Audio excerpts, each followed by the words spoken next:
नमस्कार दोस्तों, आज हम आपको 10 फरवरी 2024 के मुख्य समाचार प्रस्तुत करेंगे।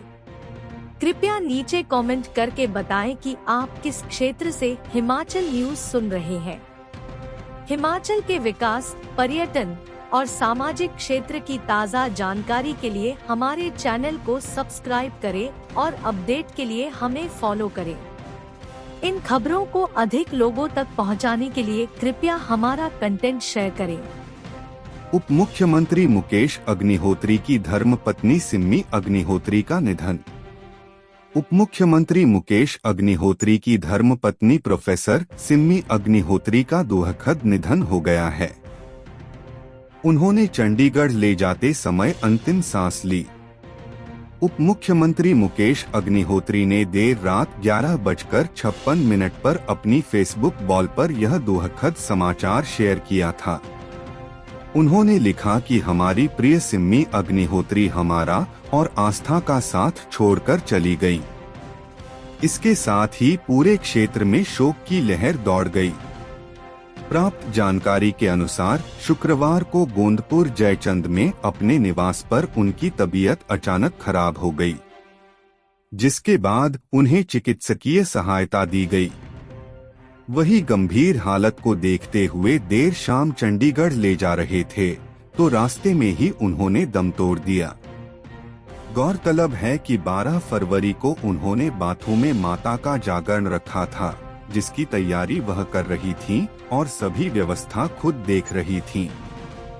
मुकेश की बेटी आस्था भी जागरण के लिए विशेष रूप से नीदरलैंड से आई थी। उनकी पार्थिव देह को पैतृक गांव गोंदपुर जयचंद लाया जा रहा है। कंप्यूटर नहीं, OMR से पुलिस भर्ती, कैबिनेट के निर्देश, फिजिकल टेस्ट भी पुलिस विभाग ही लेगा। हिमाचल पुलिस में कांस्टेबल के 1226 पद भरे जाने के लिए लोक सेवा आयोग की ओर से उठाई गई आपत्तियों को दूर करते हुए कैबिनेट ने नई व्यवस्था दी है। इस भर्ती के लिए अब फिजिकल टेस्ट पुलिस विभाग खुद करेगा, जबकि लिखित परीक्षा लोक सेवा आयोग लेगा। लिखित परीक्षा भी कंप्यूटर बेस्ड टेस्ट के जरिए नहीं होगी, बल्कि OMR की पुरानी प्रक्रिया के अनुसार ही परीक्षा ली जाएगी। शुक्रवार को मुख्यमंत्री सुखविंदर सिंह सुक्खू की अध्यक्षता में हुई कैबिनेट की बैठक में इस बारे में छूट दे दी गई है। लोक सेवा आयोग से आपत्तियां मिलने के बाद गृह विभाग यह मामला कैबिनेट में ले गया था, ताकि पुलिस भर्ती की प्रक्रिया लोकसभा चुनाव की आचार संहिता से पहले शुरू हो जाए। पिछली बार पुलिस भर्ती पेपर लीक के बाद मामला CBI तक जाने के बाद पुलिस मुख्यालय ने इस बार लिखित परीक्षा से इनकार कर दिया था। इसके बाद सरकार ने भर्ती के रूल बदले और परीक्षा के लिए लोक सेवा आयोग को रिक्विजिशन भेजी। इस पर लोक सेवा आयोग ने कहा था कि इस भर्ती के लिए रूल्स बनाती बार गृह विभाग ने आयोग को कंसल्ट किया जाए। साथ ही ऑनलाइन एग्जाम करवाने को लेकर कहा था कि इसके लिए इंफ्रास्ट्रक्चर मौजूद नहीं है। फिजिकल टेस्ट से भी लोक सेवा आयोग ने इनकार किया और तर्क दिया था कि उनके मेंबर इस तरह के टेस्ट में नहीं जाते। इन आपत्तियों के बाद भर्ती प्रक्रिया में देरी हो जाती यदि राज्य सरकार इन पर फैसला नहीं लेती। इसीलिए शुक्रवार को कैबिनेट में इस मामले को लगाया गया। अब लिखित परीक्षा ऑफलाइन होगी और फिजिकल टेस्ट पुलिस खुद लेगी। गौरतलब है कि कांस्टेबल के 1226 पद भरने के लिए पहली बार महिलाओं को 30% आरक्षण दिया जा रहा है। राज्यपाल के अभिभाषण को मिली मंजूरी। SPU में VC की नियुक्ति के तरीके पर जताई नाराजगी। विधानसभा के बजट सत्र के पहले दिन होने वाले राज्यपाल अभिभाषण से पहले कुलपति की नियुक्ति को लेकर सरकार और राजभवन के बीच के संतुलन बिगड़ता दिख रहा है। हालांकि कैबिनेट की बैठक में राज्यपाल अभिभाषण के ड्राफ्ट को मंजूरी दे दी गई।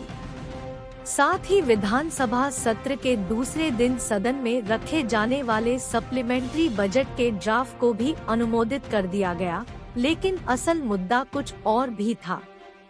राज्यपाल ने सरदार पटेल यूनिवर्सिटी मंडी में गुरुवार को ही कुलपति की नियुक्ति की है। इसके लिए मुख्य सचिव की अध्यक्षता वाली सिलेक्शन कमेटी ने 5 लोगों का पैनल दिया था। सामान्य परंपरा के अनुसार राज्य सरकार से चर्चा के बाद पैनल से सिलेक्शन होता है, लेकिन राजभवन ने खुद ही नोटिफिकेशन जारी कर सुंदरनगर के प्रो ललित अवस्थी को मंडी में कुलपति लगा दिया। अब सिलेक्शन की प्रक्रिया की दिक्कत है या नियुक्ति के तरीके की, लेकिन सरकार को यह आदेश ठीक नहीं लगे हैं। कैबिनेट की बैठक में भी इस मामले में चर्चा हुई। अभी हिमाचल प्रदेश विश्वविद्यालय में नए कुलपति की नियुक्ति होनी है। यहाँ एक पद के लिए 100 आवेदन आए हैं। हालांकि सिलेक्शन और सर्च कमेटी ने एक भी बैठक अभी तक नहीं की है। कैबिनेट ब्रीफिंग के लिए आए राजस्व मंत्री जगत सिंह नेगी और आयुर्वेद मंत्री यादवेंद्र गोमा से जब अगली बैठक को लेकर पूछा गया, तो उन्होंने कहा कि बजट 17 फरवरी को है। उससे पहले अगले सप्ताह कैबिनेट की बैठक फिर से होगी। इसमें एसएमसी, कंप्यूटर टीचर या एनटीटी भर्ती से संबंधित मामले भी चर्चा में लग सकते हैं। शुक्रवार को हुई बैठक में मुख्यमंत्री के बजट भाषण को लेकर भी कुछ बिंदु डिस्कस हुए हैं। बैठक में उद्योग मंत्री हर्षवर्धन सिंह चौहान, शिक्षा मंत्री रोहित ठाकुर और कृषि मंत्री चंद्र कुमार नहीं थे। रोहित ठाकुर ने रोडू में कार्यक्रम रखा था, जबकि चंद्र कुमार के चुनाव क्षेत्र में दंगल था। सुल्तानपुर डाकघर घोटाले में करोड़ों का गबन, सीबीआई की जांच जारी, 100 खातों में सामने आई गड़बड़ी। जिला कुल्लू के मुख्यालय सुल्तानपुर डाकघर में महिला कर्मचारी द्वारा किए गए गबन की जांच अभी भी जारी है। गबन की राशि का आंकड़ा लगातार बढ़ता ही जा रहा है।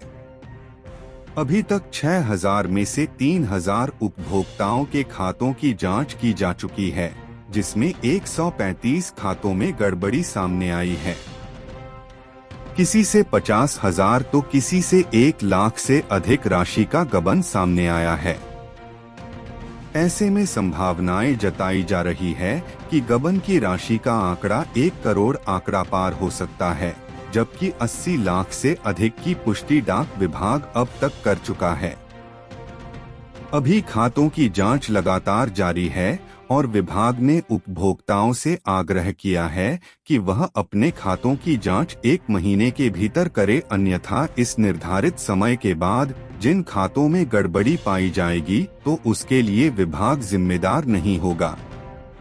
बता दें कि डाक विभाग के द्वारा भी अपनी ओर से एक टीम का गठन किया गया है, जो लगातार इस घपले की जांच कर रही है। हालांकि महिला कर्मचारियों ने किस तरह से इस घपले को अंजाम दिया, इसके बारे में फिलहाल अभी कोई भी खुलकर सामने नहीं आ पाया है। डाक विभाग के सहायक अधीक्षक मनोहर लाल ने बताया कि जांच अभी जारी है, जिसके चलते आने वाले दिनों में यह आंकड़ा बढ़ सकता है। इसके बाद भी अभी तक पासबुकों की जांच चल रही है। महिला कर्मचारी ने 36 लाख रुपए विभाग के पास जमा करवा दिए हैं। खाता धारकों के पास 1 महीने का समय। जिन लोगों के खाते से गबन हुआ है, अगर उनके पास कोई भी रसीद इत्यादि नहीं है, तो भी वह अपनी पासबुक लेकर डाकघर जाकर अपने खाते से संबंधित जानकारी ले सकते हैं। विभागीय अधिकारी की माने तो खाता धारकों की पूरी मदद विभाग की ओर से की जाएगी। लोग परेशान न हो, बल्कि अपने पास बुक लेकर डाकघर आएं, ताकि खातों को पूरा खंगला जा सके। नौकरी के दस्तावेज भी होंगे चेक। जिस महिला ने डाकघर में गबन किया है, उसके दस्तावेज भी सीबीआई अब चेक करेगी। महिला की विभाग में भर्ती से लेकर अब तक के सभी दस्तावेज भी खंगाले जाएंगे। बता दें कि सीबीआई ने यहां हिमाचल के हमीरपुर व बिलासपुर जिला में भी डाकघर में दबिश देते हुए 2 लोगों के शैक्षणिक दस्तावेज फर्जी देने के आरोप में 2 मामले दर्ज किए हैं। न राज्यसभा को नामांकन, न लोकसभा टिकट को आवेदन। सोनिया की हिमाचल राजस्थान से राज्यसभा जाने की चर्चा। प्रदेश में राज्यसभा की इकलौती सीट के लिए नामांकन का सिलसिला गुरुवार से शुरू हो गया है। शुक्रवार को दूसरे दिन किसी नेता ने नामांकन दाखिल नहीं किया है। राज्यसभा की सीट के लिए भी नामांकन 15 फरवरी तक होंगे। प्रदेश से कांग्रेस की पूर्व राष्ट्रीय अध्यक्ष सोनिया गांधी और प्रियंका गांधी वाड्रा के राज्यसभा जाने की चर्चा है, लेकिन सोनिया गांधी को राजस्थान से राज्यसभा भेजने की सिफारिश भी नेताओं ने की है। हालांकि अंतिम फैसला कांग्रेस हाईकमान को लेना है और आगामी 2 दिन में कांग्रेस हाईकमान देश भर में खाली राज्यसभा सीटों पर फैसला ले सकती है। गौरतलब है कि 15 राज्यों की 56 सीटों पर नए सांसदों का चयन होना है। इनमें से कांग्रेस के खाते में अभी तक 10 सीटों के आने की संभावना है।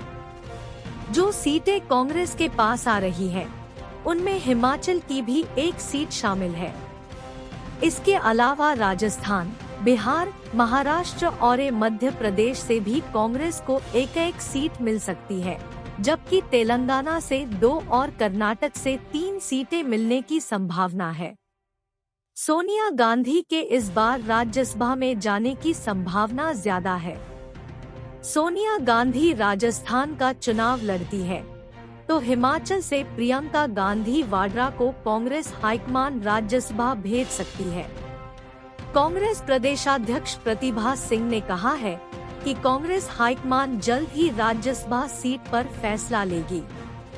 अब राष्ट्रीय अध्यक्ष मल्लिकार्जुन खड़गे ही राज्यसभा जाने वाले कांग्रेस के नेताओं का नाम तय करेंगे। 27 फरवरी को चुनाव।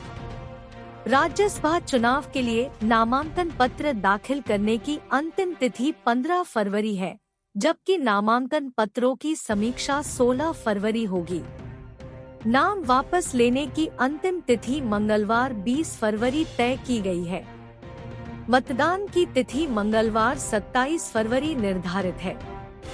विधानसभा परिसर में मतदान का समय सुबह 9 से शाम 4 बजे तक रहेगा। परिणाम देर शाम को घोषित होगा।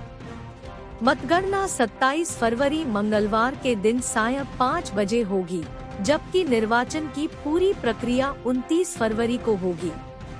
15 तक कर सकेंगे अप्लाई, 10,000 देना होगा शुल्क। लोकसभा की 4 सीटों के लिए कांग्रेस ने आवेदन आमंत्रित किए हैं। आवेदन का शुक्रवार को पहला दिन था, लेकिन इस दौरान किसी भी नेता ने आवेदन दाखिल नहीं किया। कांग्रेस ने आवेदन के लिए 10,000 रुपए की फीस तय की गई है। कांगड़ा, मंडी, हमीरपुर और शिमला संसदीय सीट से उसी नेता को टिकट देने का दावा भी किया जा रहा है जो आवेदन करेगा। आवेदन की प्रक्रिया 15 फरवरी तक चलेगी और इसके बाद छंटनी होगी। जो नाम बचेंगे उन्हें हाईकमान को भेजा जाएगा और दिल्ली से 4 सीटों के लिए उम्मीदवार तय होंगे।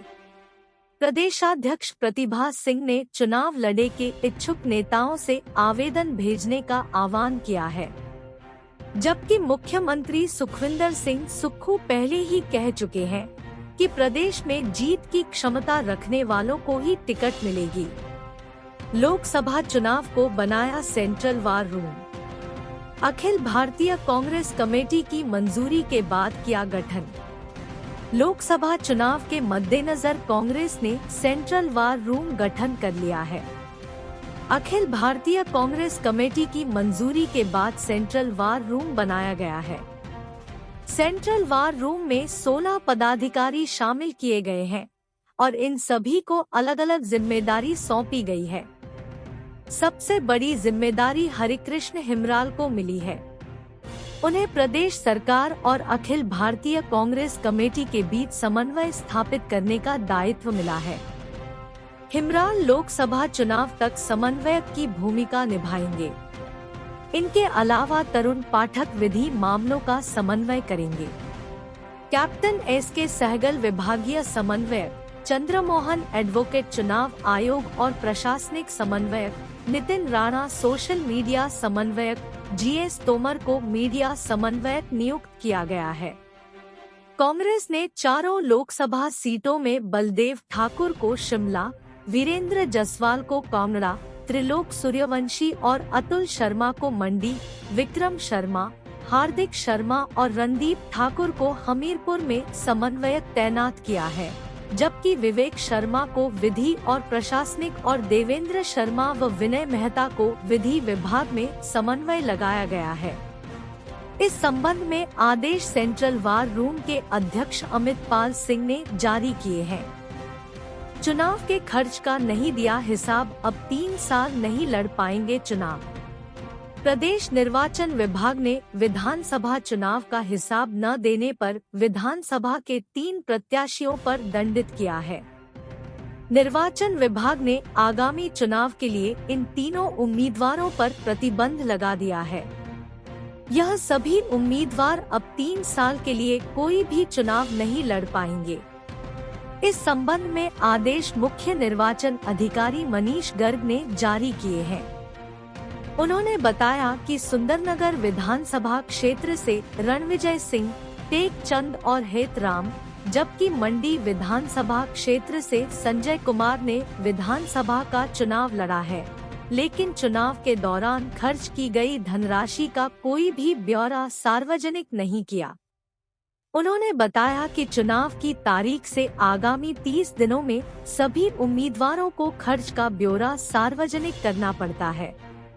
प्रदेश में 8 दिसंबर को चुनाव परिणाम सामने आया था, जबकि 7 जनवरी तक सभी चुनाव लड़े वाले प्रत्याशियों को अपना विवरण जमा करवाना था, लेकिन 3 प्रत्याशियों ने इसे सार्वजनिक नहीं किया। इसके बाद निर्वाचन विभाग ने तीनों को नोटिस जारी किए और 20 दिन की मोहलत दी। हालांकि इस अवधि में भी उम्मीदवार सारा हिसाब किताब जमा करवाने में नाकाम रहे। अब निर्वाचन विभाग ने कार्रवाई करते हुए तीनों पर 3 साल का प्रतिबंध लगा दिया है। यह कार्रवाई नियमों के तहत की गई है। प्रदेश के गत्ता उद्योग बंद होने के कगार पर, पेपर मिलों ने क्राफ्ट पेपर का बढ़ाया दाम, रोजी रोटी पर संकट। पेपर मिलों द्वारा क्राफ्ट पेपर के दामों में की गई बेतहाशा बढ़ोतरी ने हिमाचल प्रदेश के गत्ता उद्योगों की कमर तोड़ कर रख दी है। हालात यह है कि कच्चे माल के दाम में लगातार जारी वृद्धि ने जहां उद्योगों में कामकाज प्रभावित हो रहा है, वहीं हजारों कामगारों की नौकरी पर भी खतरा मंडराने लगा है। गत्ता उद्यमियों ने 2 टूक शब्दों में ऐलान किया है कि अगर पेपर मिलों की मनमानी नहीं रुकी तो गत्ता उद्योग हड़ताल पर चले जाएंगे। दरअसल क्राफ्ट पेपर कंपनियां मनमर्जी से रेट बढ़ाती जा रही है, लेकिन गत्ता उद्योगों को उनके वेंडर न तो बढ़ी कीमत दे रहे हैं और न ही गत्ता उद्योग पुराने रेट पर माल दे पाने की स्थिति में है। ऐसे हालातों में गत्ता उद्योग तालाबंदी की कगार पर पहुंच गया है। गत्ता उद्यमियों ने हैरानी जताई कि इस देशव्यापी मुद्दे पर न तो केंद्र सरकार और न ही राज्य सरकार उनकी मदद कर रही है। इसी कड़ी में हिमाचल प्रदेश गत्ता उद्योग संघ की एक आपात बैठक BBNIA सभागार में हुई, जिसमें कच्चे माल में हुई 30% बढ़ोतरी पर गहरी चिंता व्यक्त की गई। Himachal Pradesh corrugated box manufacturing association के प्रदेश अध्यक्ष आदित्य सूद, महामंत्री विशाल गोयल व BBN इकाई प्रधान हेमराज चौधरी ने कहा कि क्राफ्ट पेपर के रेट पिछले 2 वर्षों में 30% से ज्यादा बढ़ चुके हैं, परंतु हमें आगे उद्योगों से रेट बढ़कर नहीं मिल रहे हैं, जिस कारण से हमें गत्ता उद्योग चलाने मुश्किल हो गया है। Himachal Pradesh corrugated box manufacturing association ने शुक्रवार को आयोजित आपात बैठक में निर्णय लिया गया कि अगर यही हाल रहा तो आने वाले दिनों में हिमाचल के सभी गत्ता उद्योग हड़ताल पर चले जाएंगे। सैंज नदी के तटीकरण पर खर्च होंगे 3.74 करोड़, NHPC फिर बनी मददगार, जल शक्ति विभाग ने मांगे टेंडर।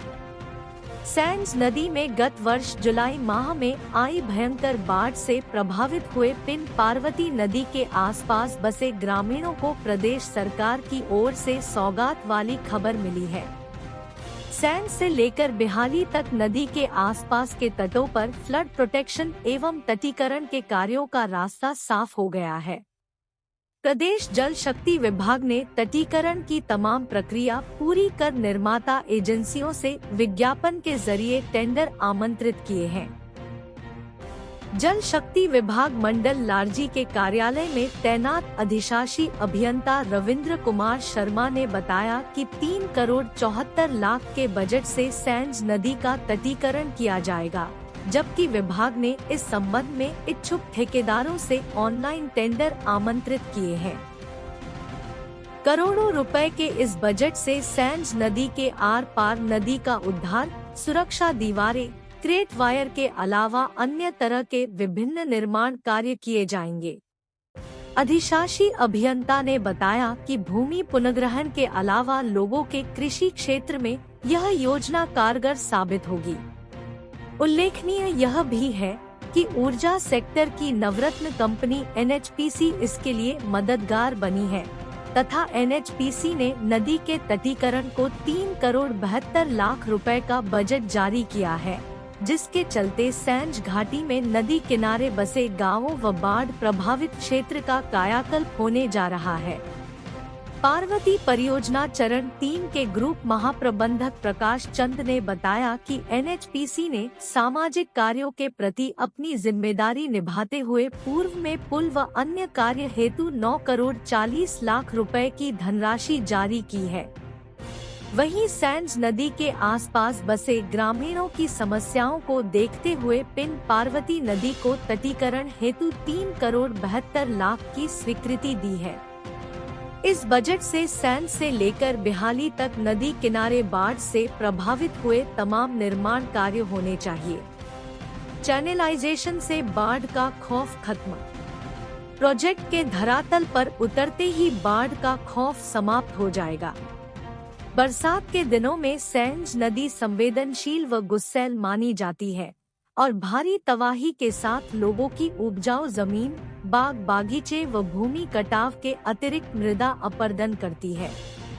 इस योजना से अब नदी के आसपास सुरक्षा होगी और बाढ़ प्रभावित क्षेत्र की कायाकल्प होगी।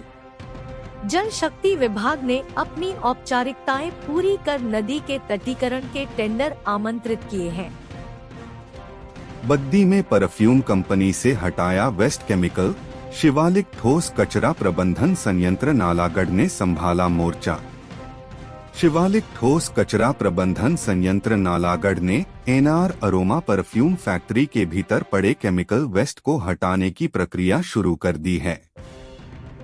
इसी कड़ी में शुक्रवार को शिवालिक ठोस कचरा प्रबंधन संयंत्र के कर्मियों ने फैक्ट्री के भीतर जाकर केमिकल के 20 ड्रम कब्जे में लिए। इनमें कई ड्रम खाली थे, जबकि कुछ ड्रम आधे से ज्यादा केमिकल से भरे हुए थे। इन ड्रमों को क्रेन के जरिए पूरी सावधानी बरतते हुए हटाया गया और दभोटा स्थित संयंत्र तक पहुंचाया गया।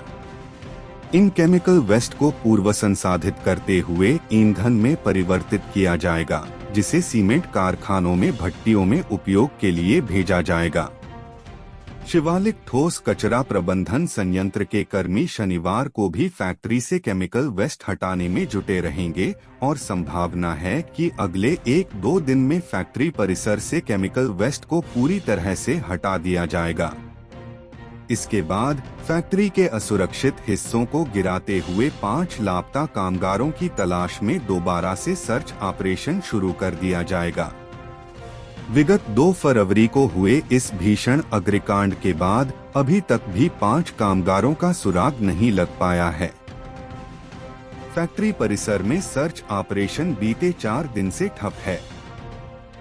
PWD के कर्मी असुरक्षित इमारत को गिराने सहित अन्य विकल्पों को खंगाल रहे हैं।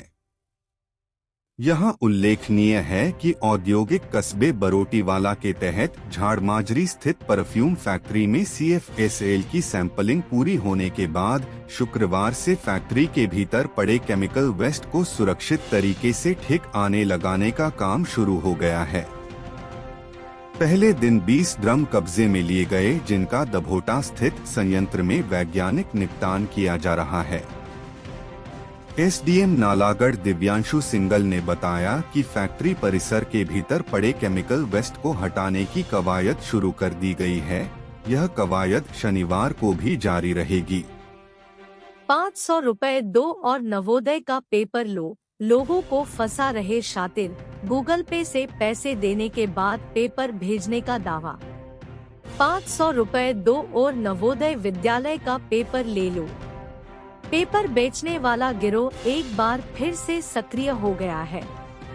नवोदय विद्यालय की परीक्षा से एक दिन पहले हिमाचल के कई जिलों के लोगों को शातिरों ने फोन करके 500 रुपए देने के बदले नवोदय विद्यालय की परीक्षा का प्रश्न पत्र देने की बात कही। नवोदय के पेपर लीक का दावा करने वाले गिरोह के सदस्य मंडी सुंदरनगर के स्कूली छात्रों को 500 रुपए में नवोदय के पेपर व्हाट्सएप पर देने का दावा कर रहे हैं। छात्रों को पेपर लीक कर उपलब्ध करवाने वाले दावा कर रहे हैं कि उनका संपर्क सीधा नवोदय के पेपर बनाने वाले सेंटर के साथ है। शातिर 6 अरब 37 करोड़ 69,67,273 नंबर से फोन करके लोगों को 500 रुपए में नवोदय विद्यालय की परीक्षा का पेपर उपलब्ध करवाने की बात कह रहे हैं।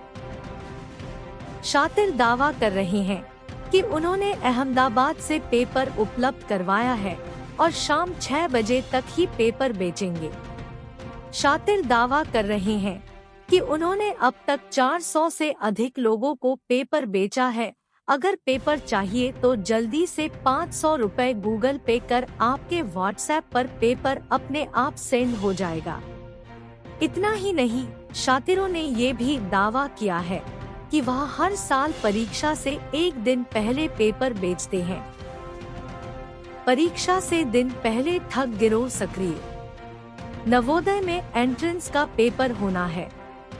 परीक्षा से एक दिन पहले पेपर चोर गिरोह सक्रिय हो गया है और प्रदेश लोगों को फोन कॉल के जरिए ठगने का प्रयास कर रहे हैं। इस बात में कितना सच है कि शातिर जो पेपर उपलब्ध करवाने का दावा कर रहे हैं, क्या सच में ये पेपर लीक किया है या फिर शातिर लोगों से पैसे ठगने के लिए पेपर उपलब्ध करवाने का झांसा दे रहे हैं। शातिरों ने पेपर लीक का दावा करने वाला ये गिरोह परीक्षा से पहले पेपर दिलाने का दावा कर छात्रों को अपने झांसे में ले रहे हैं। फर्जी दस्तावेजों पर ली नौकरी, CBI ने भर्ती घोटाले में दर्ज की FIR, जाली कागज बरामद। CBI ने जाली दस्तावेजों के आधार पर ग्रामीण डाक सेवक ABPM की नौकरियां प्राप्त करने के आरोप में डाक भर्ती घोटाले की जांच के लिए 2 FIR दर्ज की है। CBI ने आरोपियों के 2 ठिकानों पर तलाशी के दौरान कई आपत्तिजनक दस्तावेज भी बरामद किए हैं। CBI ने जिला हमीरपुर व बिलासपुर, हिमाचल प्रदेश के ग्रामीण डाक सेवक सहायक शाखा डाकपाल सहित 2 आरोपियों एवं अन्य अज्ञातों के खिलाफ मामले दर्ज किए हैं, जिसमें आरोपियों पर जाली शैक्षणिक योग्यता संबंधी दस्तावेजों को पेश कर नौकरियों को प्राप्त करने का आरोप है।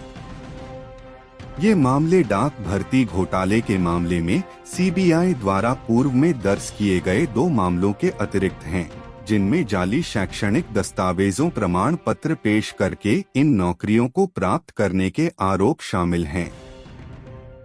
CBI की जांच में पता चला है कि उक्त आरोपियों ने जाली शैक्षणिक योग्यता दस्तावेज प्राप्त किया और हिमाचल प्रदेश के डाक विभाग में ग्रामीण डाक सेवक सहायक शाखा डाकपाल के तौर पर चयन प्राप्त करने हेतु भी प्रयोग किया। उन्होंने कथित तौर पर दोषपूर्ण तरीके से वेतन प्राप्त करके डाक विभाग को हानि पहुंचाई है। CBI की टीम ने हरियाणा के जिला भिवानी एवं हिसार में दोनों आरोपियों के ठिकानों में छापेमारी करके कुछ आपत्तिजनक दस्तावेज बरामद किए हैं। डाक भर्ती घोटाले में सीबीआई की जांच अभी जारी है। डाक भर्ती घोटाले में अभी और भी गिरफ्तारियां हो सकती हैं। कैंसर अस्पताल के लिए अमेरिका से आई मशीन, शिमला में मरीजों को जल्द मिलेगी लीनियर एक्सेलरेटर की सुविधा। कैंसर पीड़ित मरीजों को अपना उपचार करवाने बाहरी राज्यों में नहीं जाना पड़ेगा। शिमला के सबसे बड़े कैंसर अस्पताल के लिए अब लीनियर एक्सेलरेटर मशीन स्थापित करने की तैयारियां जोरों पर है। ये आधुनिक मशीन अमेरिका से आई है। 1986 से एक ही भवन में दयनीय व्यवस्था में चल रहे शिमला के कैंसर अस्पताल में जगह की काफी ज्यादा कमी खल रही थी। यहाँ पर प्रशासन द्वारा पहले ही मशीनें खरीदी जानी थी, लेकिन मशीन को लगाने के लिए पर्याप्त जगह नहीं थी। प्रशासन ने अब इसके लिए एक नया भवन तैयार किया है। भवन का कार्य भी लगभग पूरा हो चुका है और नए भवन में ही इस मशीन को स्थापित किया जाएगा। कैंसर पीड़ित मरीजों को अब और ज्यादा दिक्कतों का सामना नहीं करना पड़ेगा। अस्पताल में लीनियर एक्सेलरेटर मशीन लगभग 25 करोड़ रुपए की लागत से खरीदी जा रही है। मशीन के स्थापित होने से मरीजों को बाहरी राज्य में जाकर ज्यादा पैसे खर्च नहीं करने पड़ेंगे। लीनियर एक्सेलरेटर कैंसर मरीजों की सिंकाई की आधुनिक सुविधा है। इस मशीन की सहायता से सीधे कैंसर ग्रस्त कोशिकाओं पर रेडिएशन डाला जाता है, जिससे स्वस्थ कोशिकाओं को खतरा नहीं होता है। अन्य मशीनों के मुकाबले लीनियर एक्सेलरेटर में ज्यादा रेडिएशन निकलता है। इसी कारण इसे चलाने के दौरान रेडिएशन ऑन्कोलॉजिस्ट का होना जरूरी है। कैंसर की चपेट में आ रहे हर साल 2000 लोग। शिमला के सबसे बड़े कैंसर अस्पताल की अगर बात की जाए तो यहाँ पर पुरुष व महिलाएं प्रति वर्ष 2000 से अधिक नए लोग कैंसर की चपेट में आ रहे हैं। डॉक्टरों के अनुसार महिलाओं में सबसे अधिक गर्भाशय, स्तन और अंडाशय कैंसर देखने को मिलते हैं। समय रहते पहचान होने पर इसे रोका जा सकता है। पुरुष सबसे अधिक फेफड़े, गले और मुंह के कैंसर की चपेट में आते हैं। गुदा एवं गाल ब्लैडर के भी कैंसर सामने आते हैं। हादसों की जांच पर पुलिस कर्मियों को ट्रेनिंग। टीटीआर में पुलिस जवानों की 2 दिवसीय कार्यशाला आयोजित। हिमाचल प्रदेश पुलिस के ट्रैफिक, टूरिस्ट व रेलवे विभाग द्वारा हिमाचल प्रदेश के विभिन्न जिलों से आए अन्वेषण अधिकारियों के लिए टीटीआर के सभागार शिमला में 2 दिवसीय कार्यशाला का आयोजन किया गया। कार्यशाला में सड़क यातायात दुर्घटनाओं की जांच करने वाले अधिकारियों के प्रशिक्षण और क्षमता निर्माण के बारे में जानकारी दी गई। इस ट्रेनिंग कार्यशाला में प्रदेश भर से यातायात विभाग से 30 अन्वेषण अधिकारियों ने भाग लिया। प्रशिक्षण के दौरान डीआईजी टीटीआर गुरुदेव चंद शर्मा, एआईजी टीटीआर संदीप धवल एवं अतिरिक्त पुलिस अधीक्षक टीटीआर नरवीर सिंह राठौड़ ने प्रशिक्षणार्थियों को प्रशिक्षण दिया। इस प्रशिक्षण के दौरान दुर्घटना स्थल प्रबंधन और दस्तावेजीकरण तकनीकें, गवाहों और शामिल पक्षों के लिए साक्षात्कार तकनीक, साक्ष्य संग्रह और संरक्षण के तरीके, दुर्घटना जांच से संबंधित कानूनी पहलू और प्रक्रियाएं, क्रैश डाटा का विश्लेषण और निष्कर्षों की व्याख्या, रिपोर्टिंग और दस्तावेजीकरण में सर्वोत्तम अभ्यास, सीखने को सुदृढ़ करने के लिए केस अध्ययन और व्यावहारिक अभ्यास, दुर्घटनाओं के कारणों और योगदान देने वाले कारकों की पहचान करने की तकनीकें, सड़क सुरक्षा में शामिल अन्य एजेंसियों के साथ सहयोग और समन्वय, और निरंतर सुधार और व्यावसायिक विकास रणनीतियों के विषय पर विस्तृत चर्चा व प्रेजेंटेशन दी गई। चक्षु बोले, वकील पर हाथ उठाना सही नहीं। हिमाचल प्रदेश के जिला कांगड़ा बार एसोसिएशन धर्मशाला के प्रवक्ता व सदस्य एडवोकेट विश्व चक्षु ने पालमपुर पुलिस की ओर से अधिवक्ता के खिलाफ अभद्र टिप्पणी करने व थप्पड़ मारने सहित अन्य कृत्य किए जाने को दुर्भाग्यपूर्ण बताया है। उन्होंने इस कृत्य के खिलाफ प्रदेश सरकार से जल्द कड़ी कार्रवाई की मांग उठाई है। उन्होंने कहा कि इस तरह की घटनाएं देखकर स्पष्ट रूप से कहा जा सकता है कि प्रदेश में लॉ एंड ऑर्डर की स्थिति पूरी तरह से बिगड़ चुकी है। कानून के पालनकर्ताओं व न्याय दिलाने में अहम भूमिका निभाने वाले अधिवक्ता का अपमान सीधे तौर पर कानून व संविधान के खिलाफ अंगुली उठाना है। ऐसे में यह कतई बर्दाश्त नहीं किया जाएगा। सरकार के जल्द उचित कदम न उठाने पर बार एसोसिएशन धर्मशाला कांगड़ा सख्त से सख्त कदम उठाएगी। पूर्व सीएम मीडिया कोऑर्डिनेटर विश्व चक्षु ने कहा कि जबकि पुलिस थाने में कानून के जानकार वकील ही सुरक्षित नहीं है, तो आम जनता की क्या हालत होगी। विश्व चक्षु ने कहा कि पालमपुर के अधिवक्ता को थप्पड़ नहीं पड़ा, बल्कि पूरे हिमाचल प्रदेश के, पूरे भारतवर्ष के अधिवक्ताओं को थप्पड़ पड़ा है। एडवोकेट ने कहा कि हम पुलिस का सम्मान करते हैं, पुलिस की वर्दी का सम्मान करते हैं, इसी तरह पुलिस को भी काले कोट का सम्मान करना चाहिए। जिस प्रकार पुलिस ने वकील से शर्मनाक हरकत की है, कैसे पुलिस पर आम लोग विश्वास करेंगे। पुलिस कर्मियों को करे लाइन हाजिर। विश्व चक्षु ने कहा कि पुलिस की प्रताड़ना से पीड़ित वकील का व्यक्तिगत झगड़ा नहीं था और न ही उसने अपनी कोई जमीन बंटवानी थी, वह अपने मुवक्किल के काम के लिए पुलिस स्टेशन गए थे। ऐसे पुलिस कर्मी पब्लिक डीलिंग के काम के लिए बिल्कुल भी सूटेबल नहीं है। ऐसे पुलिस कर्मियों को पब्लिक डीलिंग में नहीं बल्कि पुलिस लाइन में हाजिर कर देना चाहिए। सड़कों के रखरखाव को 15 करोड़ मंजूर, विक्रमादित्य सिंह बोले, शिमला मंडी हमीरपुर में सुधरेंगे रोड। लोक निर्माण और शहरी विकास मंत्री विक्रमादित्य सिंह ने बताया कि सड़कों के रखरखाव और अन्य कार्यों के लिए 15 करोड़ रुपए की राशि स्वीकृत की गई है। इस राशि को प्रदेश में विभिन्न विकास परियोजनाओं पर खर्च किया जाएगा।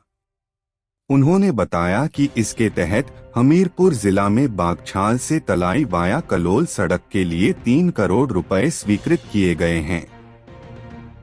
शिमला जिला की सैंज चौपाल नेरवाफिडिज सड़क की टायरिंग और सुदृढ़ीकरण के लिए 3 करोड़ रुपए, मंडी जिला की मानपुर से सराज सड़क के लिए 3 करोड़ रुपए, हमीरपुर जिला की धमेटा से बड़सर सड़क और बड़सर से शाहतलाई सड़क के उन्नयन के लिए भी 3 से 3 करोड़ रुपए की राशि स्वीकृत की गई है। विक्रमादित्य सिंह ने बताया कि मुख्यमंत्री शहरी आजीविका गारंटीड मिशन के तहत विभिन्न शहरी निकायों के लिए 1,74,28,000 रुपए की राशि प्रदान करने की प्रशासनिक स्वीकृति प्रदान की गई है। उन्होंने बताया कि इसके अतिरिक्त मशीनरी और उपकरण इत्यादि के लिए भी 5,001 लाख की राशि जारी की गई है। उन्होंने कहा कि सड़क अधोसंरचना के विकास के लिए प्रदेश सरकार कृत संकल्प है और लोक निर्माण विभाग के माध्यम से इसके लिए समय समय पर समुचित राशि जारी की जा रही है। आपदा में कहां सोए थे भाजपा के नेता, विरासत में मिला है 70,000 करोड़ का कर्ज, प्रतिभा सिंह। प्रदेश कांग्रेस अध्यक्ष और सांसद प्रतिभा सिंह ने लोगों से कहा है कि जब भाजपा के लोग उनके घर द्वार वोट मांगने आए तो उनसे यह जरूर पूछना कि प्रदेश में आई प्राकृतिक आपदा के समय वह कहां सो गए थे। उन्होंने कहा कि उनसे यह भी पूछा जाना चाहिए कि उन्होंने आपदा प्रभावित लोगों को राहत देने के लिए क्या किया था। प्रतिभा सिंह ने कहा कि प्रदेश की आर्थिक बदहाली के लिए पूर्व भाजपा सरकार पूरी तरह दोषी है। उन्होंने कहा कि 70,000 करोड़ से अधिक का ऋण और 10,000 करोड़ से अधिक की देनदारियां प्रदेश सरकार को विरासत में मिली है। प्रतिभा सिंह ने प्रदेश के भाजपा सांसदों की आलोचना करते हुए कहा कि प्रदेश के प्रति वह संवेदनहीन है। उन्होंने कहा कि आपदा के समय इन नेताओं ने प्रदेश के प्रति जो उदासीनता दिखाई वह बहुत ही दुखदायी है। इन सांसदों ने प्रदेश के लिए किसी भी प्रकार की सहायता में कोई भी सहयोग नहीं दिया। इससे साफ है कि इनकी दृष्टि में पूरी तरह खोट है। प्रतिभा सिंह ने पार्टी कार्यकर्ताओं से एकजुट होकर आगे आने व पूर्व की भांति भाजपा के किसी भी दुष्प्रचार का मुंहतोड़ जवाब देने का आह्वान करते हुए कहा कि प्रदेश की चारों लोकसभा सीटों पर कांग्रेस की जीत के लिए सभी को एकजुट होकर कार्य करना होगा। भुंतर एयरपोर्ट विस्तार को फॉरेस्ट क्लियरेंस, कुल्लू और लाहौल स्पीति के पर्यटन को लगेंगे पंख। जिला कुल्लू के भुंतर स्थित हवाई अड्डे का अब जल्द ही विस्तार होगा और इससे जिला कुल्लू के पर्यटन को भी काफी फायदा मिलेगा। जिला कुल्लू के पर्यटन कारोबारी लंबे समय से हवाई अड्डे के विस्तार की मांग कर रहे थे और अब इस हवाई अड्डे के विस्तार के लिए वन संरक्षण अधिनियम के तहत भी आवश्यक स्वीकृतियां मिल गई हैं। स्वीकृति मिलने के बाद नागरिक उड्डयन महानिदेशालय द्वारा तय मानकों तथा विस्तारित सुरक्षा उपायों के दृष्टिगत आगामी कार्य किया जा सकेगा। अब वन संरक्षण अधिनियम के तहत मंजूरी मिलने से हवाई अड्डे के विस्तारीकरण को भी तेजी मिलेगी और हवाई अड्डे के विस्तार के साथ यहां पर बड़े हवाई जहाज भी आसानी से उतर पाएंगे। मुख्यमंत्री सुखविंदर सिंह सुक्खू ने कहा कि भुंतर हवाई अड्डे के विस्तार के लिए वन स्वीकृति प्राप्त हो गई है। इससे कुल्लू घाटी की सुरमय वादियों के प्रवेश द्वार के रूप में महत्वपूर्ण इस हवाई पट्टी के विस्तार का मार्ग प्रशस्त हुआ है। उन्होंने कहा कि इस परियोजना के विस्तार के लिए वन संरक्षण अधिनियम के तहत आवश्यक स्वीकृतियां सुनिश्चित करते हुए अब हवाई अड्डे के विस्तारीकरण का कार्य आरंभ हो सकेगा। नागरिक उड्डयन महानिदेशालय द्वारा तय नियामक मानकों तथा विस्तारित सुरक्षा उपायों के दृष्टिगत यह स्वीकृतियां आवश्यक थीं। मुख्यमंत्री ने कहा कि कुल्लू घाटी में पर्यटन गतिविधियों को बढ़ावा देने में भुंतर हवाई अड्डे की महत्वपूर्ण भूमिका है। उन्होंने कहा कि अमृतसर से कुल्लू के लिए अब सीधी उड़ानें शुरू की गई हैं और ऐसे में देश विदेश के यात्रियों को इस हवाई अड्डे के विस्तार से लाभ होगा। सुक्खू ने कहा कि प्रदेश में पर्यटन गतिविधियों को बढ़ावा देने के लिए राज्य सरकार दृढ़ संकल्प है और 50 करोड़ रुपए की बढ़ोतरी के साथ वर्तमान सरकार ने पर्यटन क्षेत्र के लिए 3000 करोड़ रुपए का बजट आवंटन किया है। उन्होंने कहा कि बागबानी और जलविद्युत के उपरांत पर्यटन क्षेत्र हिमाचल की आर्थिकी की रीढ़ है और इस प्रमुख क्षेत्र से हजारों परिवार जुड़े हुए हैं। यही कारण है कि राज्य सरकार पर्यटन गतिविधियों को बढ़ावा देने के लिए हर संभव कदम उठा रही है।